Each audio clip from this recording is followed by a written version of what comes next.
I went in.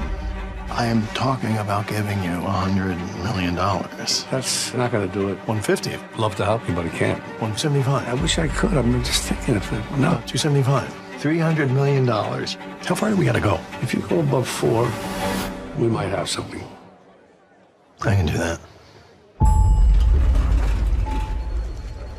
The HBO film Wizard of Lies tells the story of the largest financial fraud in American history, where the deceptions of a single man wiped out the savings of thousands of Americans.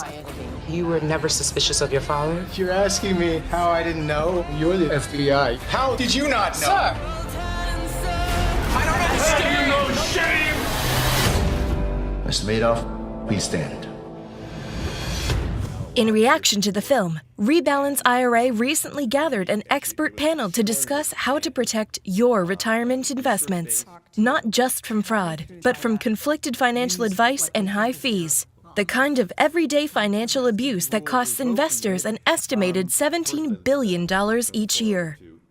Rebalance IRA Managing Director Scott Puritz moderated the event and was joined by Congressman Jamie Raskin, Democrat of Maryland, Phyllis Borzi, former Assistant Secretary for Employee Benefits Security of the U.S. Department of Labor, and Elizabeth Kelly, former Special Assistant to the President at the White House National Economic Council.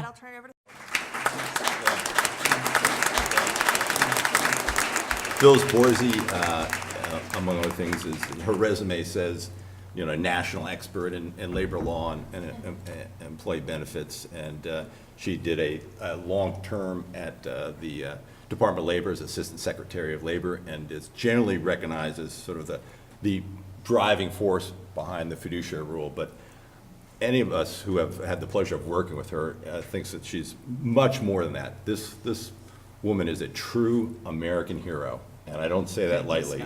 A true unsung public servant. She has been fighting her whole life for economic justice before it was fashionable, for really trying to make the financial system work for all Americans. And I just, you know, this fiduciary rule, it was such a David versus Goliath fight, and it's still going on, as we'll hear. But in 2009, Phyllis left a very successful and lucrative private practice as a lawyer, an employment benefits lawyer, to join the Obama administration and as Assistant Secretary of Labor. She had her sights on this fundamental injustice embedded in the original ERISA laws, without getting too Washington geeky, that created this two different standards for investment advisors, a fiduciary standard, which is the proper standard, and a dramatically lower standard. She did all the research, she wrote a draft rule, but she had almost no support. And on the summer of 2011, she went up on the Hill and testified in a legendary hearing, and without the support of the White House yet, without a lot of other support, and it was extraordinarily substantive and research-based, and she put out and her and her team put out a proposal. The industry did not have the ability to fight this on the merits, so they did something really despicable. They attacked Phyllis and her character, and it was just horrible. The pressure built up. There were calls for her to resign. There was extraordinary pressure on the White House going into an election year to fire her, and there's, you know, the financial industries are just have an incredible amount of power and juice in this town. The White House stood its ground. Phyllis stood her ground. It was quite amazing. I had the pleasure of meeting her a few months later in October of 2011. She had heard that we were launching a business to provide Americans with low-cost, high-quality investment options, and that we were part of the solution. She called us into her office, and it was just the week after the first rule had been pulled back. I thought for sure she was going to be dejected, maybe even, I didn't know what to expect. She was leaning in. She was like, "Scott, Mitch, what are you doing? I really hope your firm's a success. We need some success stories, and we're going to go back out. Goddamn, we're going to win this fight." I mean, it was like, being with a great football coach. I mean, it was unbelievably inspirational, Phyllis. Sort of a strategic retreat. I realized at that moment, that Phyllis was not only a fighter, but a someone who plays the Washington game just in 3D, chess. It's just really extraordinary. It took multiple years. It took Thomas Perez coming in as being Secretary of Labor, and this tremendous alchemy with Phyllis Borzi and her team and Thomas Perez. But in 2015, they went out a second time. And our president. And the president. We couldn't have done it without him. But it took a lot of convincing, and Elizabeth was part of that story. But April 2016, the rule was promulgated, and it was just an extraordinary profile and courage. So with that. Well, thank you, Scott. You've now thoroughly embarrassed me, because it makes it sound like this is all me. I certainly will take credit for being the person who cracked the whip over my unbelievably dedicated and talented career people who were committed from the very beginning to do this because it was the right thing to do. You know, I've been watching, probably you all see the commercials. I've been watching the Virginia gubernatorial commercials, and one of the candidates has appropriated something that I always used to say to my staff, which is there's no wrong time to do the right thing. And there's no good time to do the right thing because you're always going to have people who oppose you. But sometimes you just do things in government because it's the right thing to do for ordinary people, and that's why we did this. You know, if I look back on this, the fact is everybody needs investment advice. One of the big problems that we have in this country, and we're not alone because I do a lot of international work and it's true across the world, is that most people are not particularly financially literate. And it has nothing to do with your education level. You can be the most credentialed and brilliant academic scholar, and you still need help in these areas. And as I always said when I went around the country talking about this rule at the beginning, the simple fact is, if you want to buy a refrigerator, you got tools. You can look at consumer reports, you can look at various kinds of things. But if what you want to do is make sure you have a financially secure retirement, there's no GPS to take you there. There's no set of tools. You're sort of on your own. So we all need help, and I'm the first to raise my hand. This is something that I've been working on for 40 plus years, my career. And I need help. And I thought it was pretty amusing to me that my own financial advisor, who I knew, I might add, from the beginning was not actually a fiduciary.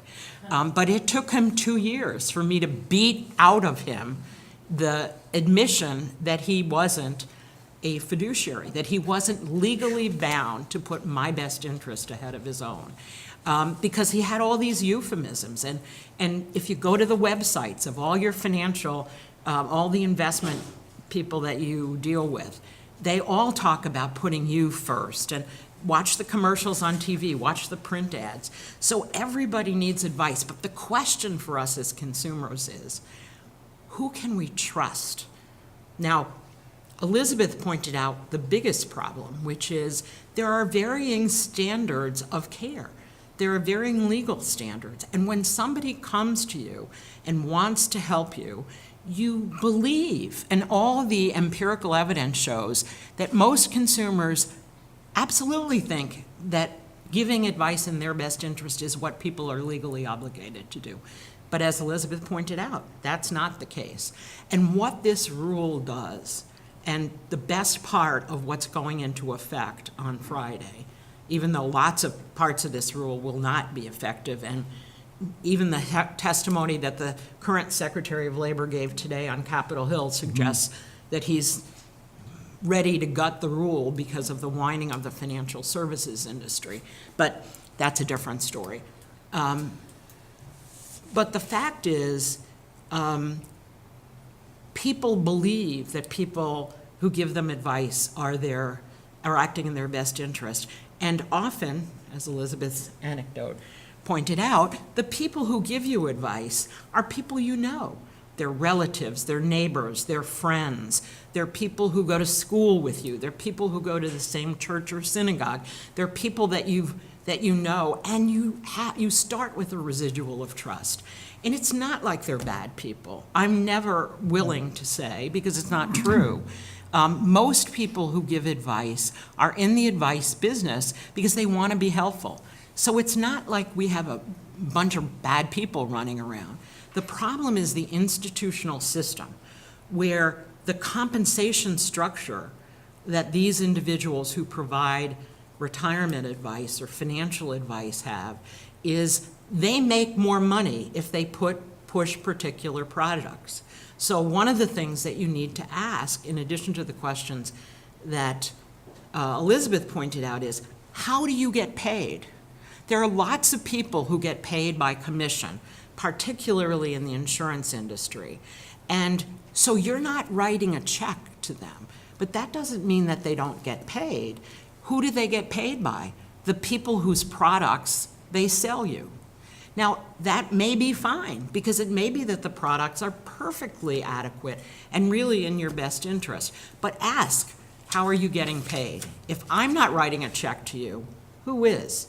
So it's the compensation structure that creates incentives for people who want to do the right thing or who would otherwise do the right thing, but for the way they're paid, the incentives, financial and otherwise, that they get. So really, as consumers, it's hard for us to know, or at least it is until Friday, it's hard for us to know whether the people who are volunteering to help us, whether we pay them directly or indirectly, are actually experts giving us good, solid financial advice, or whether they're just salespeople. And what this rule does is level the playing field. It says if you want to hold yourself out as an expert and give consumers advice, then your legal responsibility, your benchmark, your very basic responsibility is to be legally accountable to put the best interest of your client ahead of everything else. And you know what? There are lots of people in the marketplace that are providing advice today using this fiduciary or best interest standard. The people, as Elizabeth pointed out, who are registered investment advisors, do that. Now, but it's hard for consumers to know. So I've been talking now about the conflict of interest or the fiduciary rule. We started out calling it the fiduciary rule because what we basically did was we proposed a rule to change the definition of who is a fiduciary. The statute, the federal retirement statute, ERISA, the Employee Retirement Income Security Act of 1974, is very clear, I think, on its face. It says if you offer investment advice to an individual or to a plan, because if anybody in the audience is a small business owner and you have a plan for your employees, a 401k plan or any other kind of plan, you often get advice as to how to set up that plan. What I discovered when I came to the Department of Labor, which is honestly what I sort of knew when I was in private law practice, is that oftentimes small business people are victims because what they do is they often go to their insurance broker or their own personal mutual fund broker, and they ask them for help to set up a 401k plan. But if it turns out that the product that they've been sold or the investment options that they offer their employees in a 401k plan turn out to be either not prudent or otherwise violate the law, and the Department of Labor investigates because your employees have suffered losses, the Department of Labor can't, under the current rules until Friday, go after the people who gave you that bad advice. They can only go after you, and you're just as much a victim as your employees who lost money based on the poor advice that you got. So the industry has always objected to this. The difference between when we put the rule out in 2010, the first time, and as Scott said, I pulled it back in 2011 and we started again, and the rule that we ultimately proposed a couple of years later and then finalized last year, a year ago April. The difference is we had people like Scott. We had people in the industry. In the beginning, we had uniform opposition. Now, I spent 16 years on Capitol Hill, and I can tell you, my apologies to anybody here in the audience who actually is in the financial services industry, and maybe the congressman can tell you this as well. The lobbying strategy of the financial services industry is, the power is remarkable. I used to say when I worked on Capitol Hill, they had more money than God, and they were willing to spend it in less productive ways, that if God was writing checks, maybe God would write it out. But they do need somebody to demonize. That's the strategy, and I was it. Now, for a long time, I was willing to do that, and I, to the end, was willing to do that. But I needed to pull myself out and not be the object of demonizing. And so for the last 18 months or 2 years, I was not the public face of this rule. Tom Perez was the public face of this rule. My political deputy, who had spent her entire 35, 40-year career as a planned fiduciary, she was the investment advisor, the investment manager of large pension funds. They were the public face. Well, what did I do? Did I sit back in my office and do crossword puzzles? No. My job was to work with the career people to make sure that we followed the legal process under the Administrative Procedures Act, which is one of those, very technical rules, but it requires incredible public input and commentary. And we had months and months of public comment. And my job to work with the career staff was to make sure that every comment that was on the public record was read multiple times, including, most of them were read by me, which is not usual, the head of the agency reading all these. But we got 250,000 public comments. Most of them were form letters, but still we had to look at all of them. And to make sure that every single issue and argument and data point that was raised by the opponents was thoroughly analyzed by my staff, by the career staff, and then ultimately responded to in writing in the regulation. That meant a veritable forest was killed of trees so that the regulation could be published. But it also meant that in the 3 courts in which this rule has been challenged by the opponents,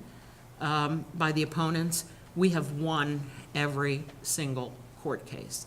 The opponents of this rule have been unsuccessful in every allegation they made, that we didn't know what we were doing, that we paid no attention to them, that we didn't sufficiently consider the pros and the cons, the cost and the benefits. None of that stuff passed muster with any court, including a court in Dallas in which the plaintiffs, our opponents, forum shopped. It's the court where they thought they would have the most favorable ruling. That judge blew them away. So that's what I was doing for the last year and a half. But what can you do to protect yourself?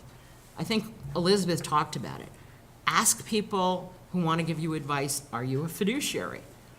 And if they waffle, like my guy did, well, of course we care about your best interests. That's not the question I asked you, buddy. If they say yes, then say, will you put that in writing? Get them to acknowledge fiduciary status in writing. If they say no, think about voting with your feet. Make sure that you know how they're compensated. Make sure you know what the fees you're doing. So we've talked tonight about the conflict of interest rule, and I know I'm over time, so I'll be quick now. But another rule that we put out a couple of years, I think it was 2012, was a rule that for the first time, a regulation which for the first time required service providers in the financial services industry to tell the plan sponsors and to individuals who were their customers what fees they were paying. It's a big deal. It was like a radical idea that you should know what you're paying. Most people charge bundled fees, so we ask them to unpack it. What are you paying? What services are you getting? How much are you paying for each service? And what exactly are you getting your money for your money? Now, there were two parts to it. The first required the vendor to tell the plan sponsor, the small employer in the case of a small employer plan.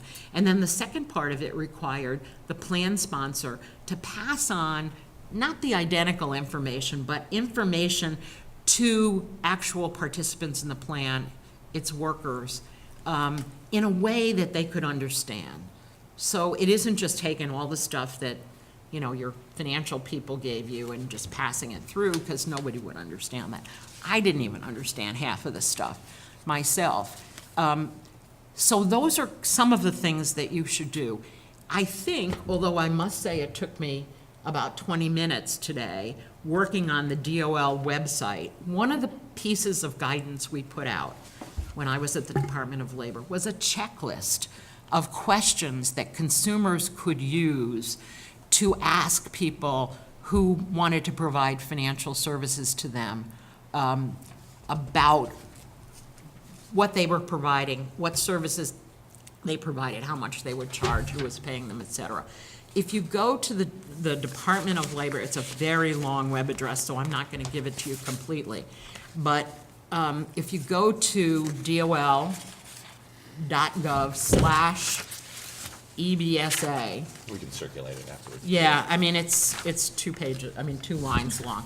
We will circulate it. Because it isn't, as I said, even I that sort of knew where it was, couldn't find it. They've reorganized the department's website, and not surprisingly, the information that we put out for consumers seems to be buried somewhere, if not disappeared completely.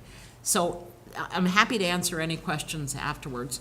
The Friday is a big day. The new definition of fiduciary takes effect, and just the impartial conduct standards, just 3 things. They have to act in your best interest.